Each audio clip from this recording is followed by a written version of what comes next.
My unique skill makes me OP even at level 1. Volume review. We just started a new anime season which has graced us with several new isekai series. One of these is my unique skill makes me OP even at level 1. And I'm here to check out the original light novel. Does it prove interesting? Let's find out. Our story follows Ryuta Sato, a Japanese salaryman who awakens in an unfamiliar world where he meets adventurer Emily Brown. Emily informs Ryuta that he dropped from a slime she defeated here in the Tellurium dungeon and that everything in this world originates from a drop from defeating monsters in the dungeon. This includes food, air, water, and other items. Anything you can think probably came from a dungeon.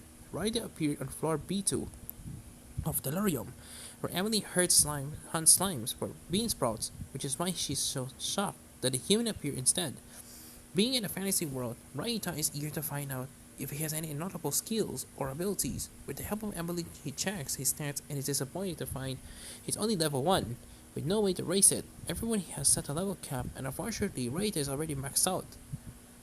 However, everyone also has separate drop stats, which dictate how many and the quality of drops you get from defeating enemies in the dungeon, and it just so happens that all Raitas are at rank S.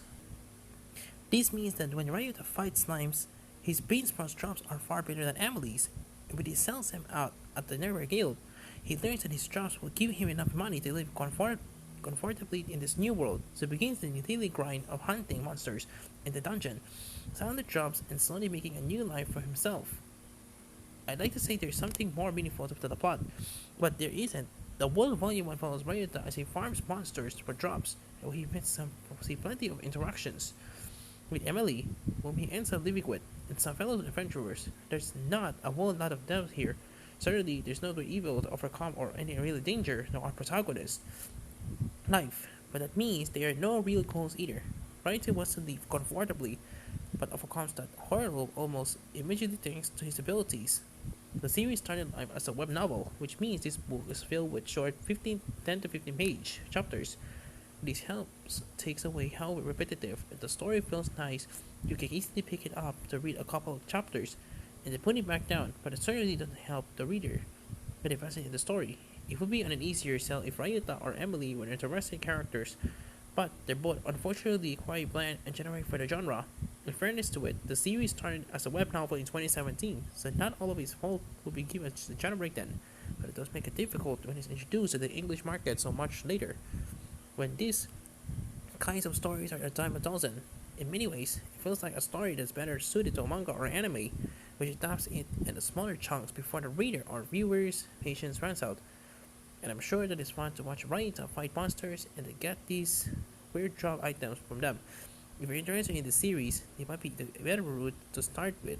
It is good timing with the anime already available on Crunchyroll. As much as I didn't like the selected narrative, I do think it's a shame that there isn't more depth to it, especially as the premise of everything in the world coming from dungeons is quite interesting from a world building perspective.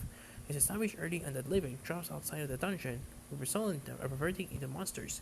But how does it work for the lumber that became houses? There are a lot of nitty gritty details that I'd love to see explored. But of course, an OP isekai fantasy is not the kind of story that's interested in delving into that side of things. I really did give this one a second chance with Volume 2 since there are 7 already out of Japan, with number 8 scheduled, so surely an overarching narrative is some kind of come to fruition, right? I can imagine and continue like Volume 1 long term, whatever the case.